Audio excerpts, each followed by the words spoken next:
Doctor ortho Ayurvedic oil और capsule. अब दर्द भी घुटने टेकेगा। सीकर में 14 लखपति दीदी का हुआ सम्मान। सालाना 6 लाख तक कर रही कमाई। महिलाओं ने कहा सेल्फ डिपेंड होना सच्ची सफलता। वीडियो कॉन्फ्रेंसिंग के जरिए सीएम के कार्यक्रम से जुड़ी महिलाएं।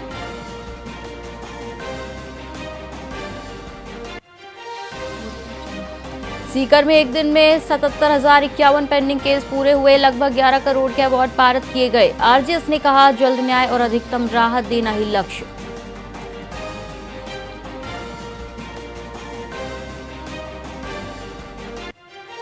एनएमसी गाइडलाइन तोड़कर जयपुर के एसएमएस मेडिकल कॉलेज में डिपार्टमेंट का संचालन। दूसरे डिपार्टमेंट के प्रोफेसरों ने लिए एग्जाम। थीसिस के लिए गाइड भी दूसरे विभाग से बनाए गए।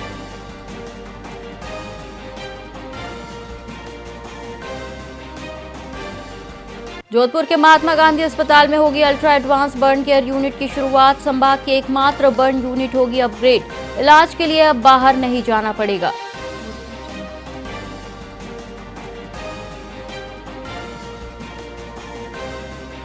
जोधपुर में ट्रक ट्रेलर में हुई जोरदार टक्कर। दोनों में भीषण आग लगी। ड्राइवर जिंदा जला। 5 किलोमीटर तक लगा जाम। भारतमाला एक्सप्रेसवे पर हुआ हादसा।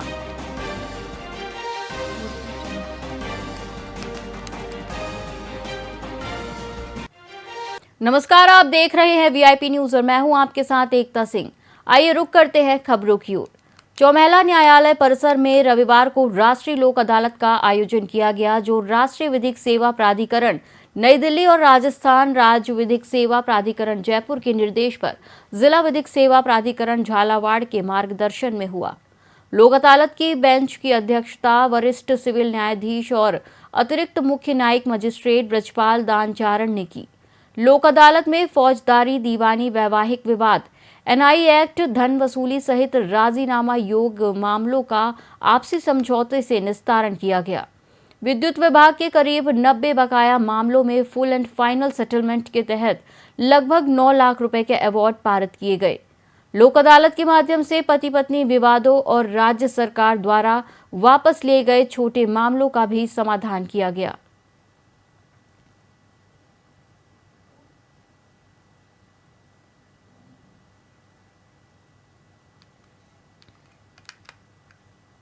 पाली शहर में विश्व हिंदू परिषद और बजरंग दल की ओर से भगवा शौर्य संचालन किया गया। ये संचलन रामदेव रोड से अनुशासन के साथ रवाना होकर शहर के प्रमुख मार्गों से होते हुए लोढ़ा स्कूल परिसर में संपन्न हुआ।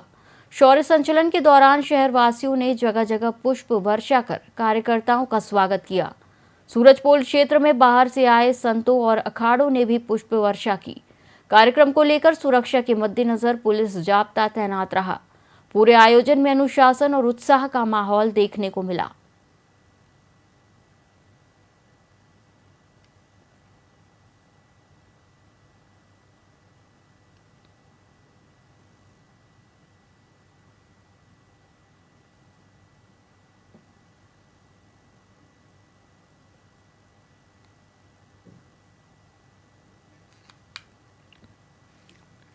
सरदार शहर में परसराम भंवरलाल कंदोई परिवार द्वारा आयोजित श्री राम कथा का शुभारंभ भव्य कलश यात्रा के साथ हुआ।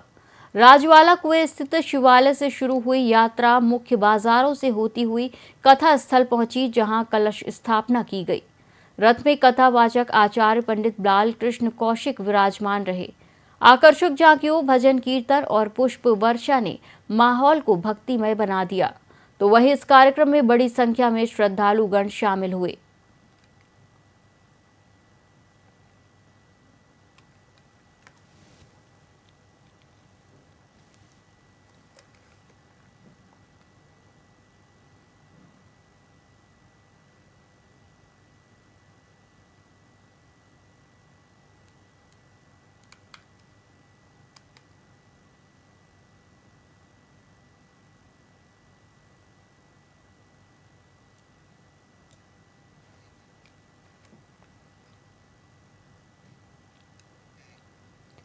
रूपवास क्षेत्र में सैदपुरा से हरिनगर तक बनाई गई करीब 5 किलोमीटर लंबी सड़क 1 महीने भी नहीं टिक पाई, जिससे निर्माण की गुणवत्ता पर गंभीर सवाल खड़े हो गए।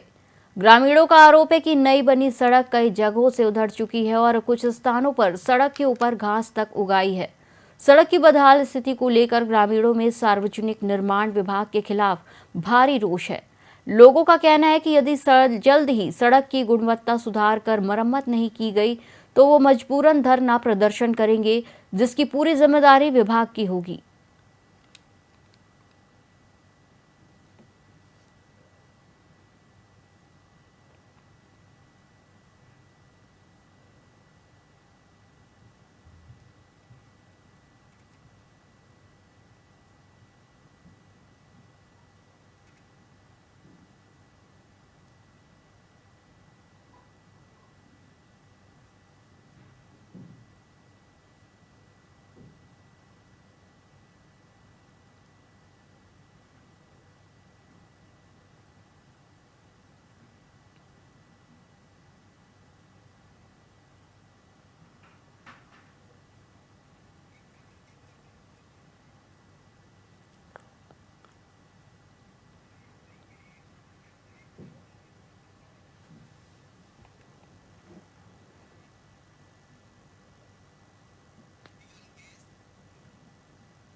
चित्तौड़गढ़ के भादसोड़ा चौराहे पर रसद विभाग ने अवैध गैस रिफिलिंग के खिलाफ बड़ी कार्रवाई की है। लंबे समय से मुखबिर सूचना पर काम कर रही विभागीय टीम ने बोगस ग्राहक बनकर गैस भरवाई और मौके पर छापा मारा। कार्रवाई के दौरान गोविंद माली की दुकान से घरेलू गैस के 8 सिलेंडर और गैस भरने की 2 मोटरें जब्त की गई। यह अवैध गतिविधि ऐसे इलाके में चल रही थी जहां श्री सावलिया जी सेठ के दर्शन के लिए बड़ी संख्या में श्रद्धालुओं का आना जाना रहता है, जिससे किसी भी समय बड़ा हादसा हो सकता था।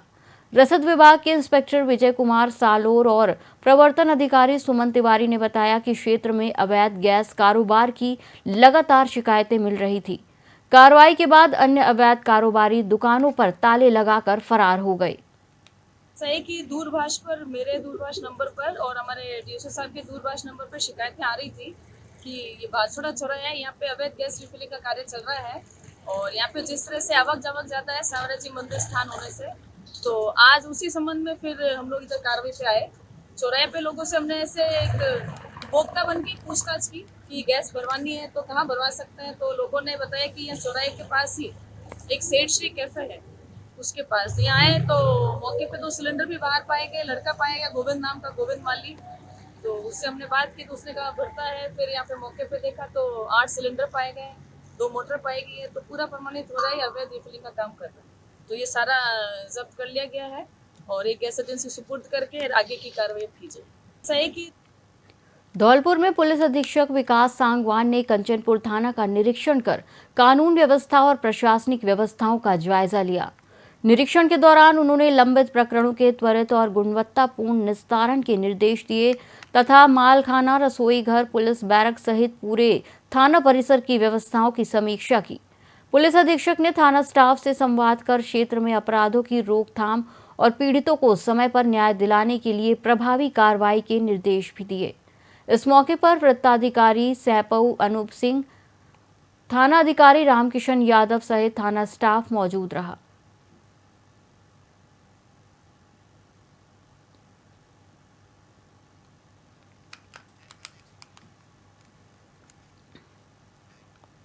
टोंक जिले में सर्दी के मौसम में पहली बार आज घना कोहरा छाया, जिससे जनजीवन प्रभावित हो गया।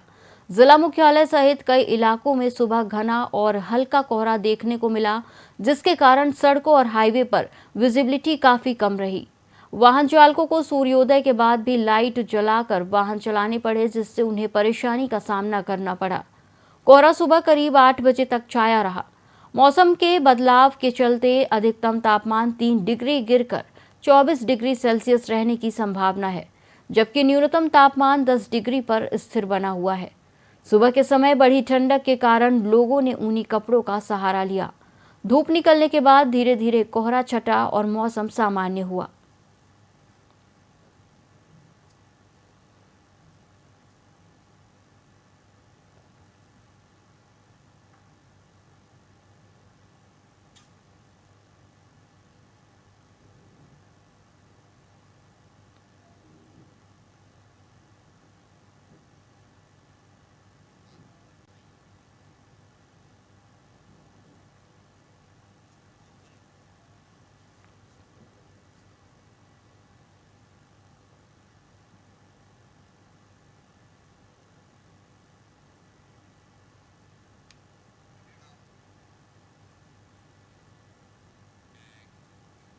बुलेटिन में फिलहाल इतना ही। आप देखते रहिए VIP न्यूज़। नमस्कार।